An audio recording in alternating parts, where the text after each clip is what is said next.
Good afternoon or good evening, viewers, depending upon when you are watching this video. How did you guys like the intro? Put it down in the comments. I'm gonna add a little bit more stuff to it eventually. I'm just kind of experimenting right now with like After Effects and all that stuff. And I actually got Action Essentials, which is where that smoke came from. But anyways, I hope you guys are doing wonderful, and we're gonna go ahead and dive right into the movie review for Cabin in the Woods and Chernobyl Diaries. So we're gonna go ahead and start out by analyzing Chernobyl Diaries. So my biggest complaint about this movie is that it seemed really illogical throughout most of it. Now let me go ahead and explain why I think that. Example number 1. The characters seem to be really just illogical. Like, they would, in one sequence, the guy gives the girl a gun. He's to, like, defend the van while he and a couple other people are gonna go search for the missing person. And then he's like, do you know how to use this gun? And she's like, I think so. And he goes, okay. And then, so the rest of the group goes off basically unarmed, except for, like, a tire iron, to go fend off all this stuff, and they give her a gun, which she doesn't fully know how to use. She just knows that you point and squeeze the trigger, I guess, because that's basics of guns, but they give her the gun, and she's also within the structure of a van, whereas they're out in the middle of the open area where they can get attacked at any moment. So that was just, really illogical, in my opinion. Example number 2. Another illogical thing that they kept doing was that they would have, like, the little, sensor to see how much radiation was in the area, and then it would start beeping like rapidly, saying like there's tons of radiation, you're getting more and more into radiation, and they're like, okay, there's more radiation, let's just keep on going. It was just like, why don't you just try and make a different path that kind of deviates a little bit away from the radiation, not so much into it. I mean, learning that from Fallout really, if Fallout taught me anything, it was get out of the radiation immediately. So that was just kind of a dumb thing that they kept doing. But aside from all the illogical stuff, the movie did have a few scary moments, but not necessarily just scary moments. They were mostly just really intense. In some moments, you would have like this girl being dragged away, and she would go down like this corridor, and there's just all these different hallways and stuff, and you don't know which hallway she went down because her scream would echo, and it just gives this sense of like, intensity and terror to try and find this girl, but you have no clue where she's at. And so you feel like really bad for these people because their friends are just dying all around them. I would probably give this movie about a 6 out of 10, mostly because of its intensity. Maybe 6.5 out of 10 at best. It just didn't seem that amazing. The acting was, it wasn't too bad. I mean, there was a few moments when I was just like, are we serious right now? Are you even trying to act right now? But throughout the majority of the movie, the acting was not too horrendous, and I kind of liked the beginning of it, kind of like just showed the characters, and it didn't have that much scariness to it. It was just kind of like before the Chernobyl thing and everything like that. So that was kind of interesting. But if you're like me, I mean, I took great interest in Chernobyl Diaries because I knew about Chernobyl crisis. I knew about that whole situation, and I heard all the urban myths that went along with it, and that's really what sparked my interest, was hearing about these urban myths and then seeing a movie that's going to be made about them. And so that really sparked my interest. So if you're really into, the Chernobyl crisis, and you're into those urban myths about it, then you're probably going to enjoy it about as much as I did. Probably like it a little bit better. Most people give it like a 2 out of 10 and be like, if you know about Chernobyl and all that stuff, you're probably going to really, enjoy it a little bit. So was it worth watching? I would not watch it again unless a female asked me to.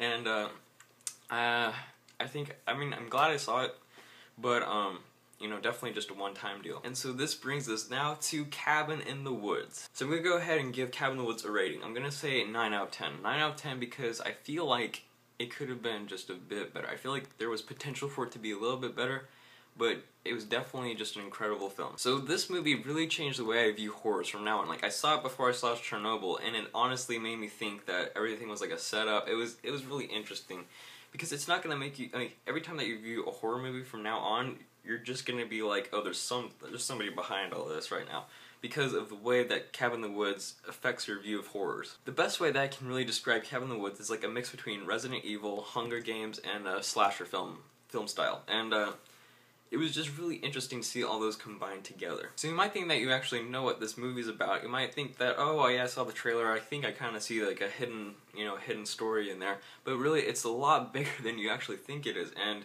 it's just mind-blowing, and it really does, it was just really an amazing movie. It wasn't too scary. If you get scared of slasher films and zombies and such things like that and other monsters, then you're probably not going to want to watch it. It was just a very mature movie, definitely not for younger audiences. And it was directed by Joss Whedon, so of course it's going to be a great film. He directed Avengers, he's directed other things that just turned out wonderful. He's a great director, and he just did a phenomenal job with this. But definitely the people who I'd have to give the credit to for acting were the two guys in suits who, I mean, if you've seen it, you know who I'm talking about. The underground guys. Those guys are who won it for me. Those guys were the two guys who just did the best job of acting in the entire movie. I loved it so much. So the movie was just wonderful. And if you like horrors, you know, this is going to change your view of horrors a lot, and you're just going to love it. Trust me, you're going to love it. So Chernobyl Diaries was, you know, pretty good. You know, it was okay if you're into the Chernobyl crisis and stuff like that. If you heard urban legends and stuff like that, you're probably going to really like this. And Cabin in the Woods was just fantastic all around. If you are into horrors a little bit, you know, if you really just kind of like want to see it because you heard it was really good, definitely go see it. It's just a great movie, and I really recommend it to anybody. So I hope these reviews were very helpful for you guys in your selection of these. So if you're between Chernobyl Diaries and Cabin in the Woods, because you heard Cabin in the Woods was awesome, but Chernobyl was not, but Chernobyl was scary and Cabin in the Woods wasn't, choose Cabin in the Woods, guys. Cabin in the Woods will just blow your mind, and it was really just something just incredible. But Chernobyl Diaries, I mean, if you're a huge Oren Peli fan, you know, with the little shaky cam and stuff like that, then you're probably going to enjoy it. I also wanted to apologize for not being, like, making too many movie reviews lately. I've just been kind of slacking. I've just been kind of doing a bunch of trailer reactions, and that's because I have college, and it's been so time-consuming, whether it's doing math or doing English, you know, long essays.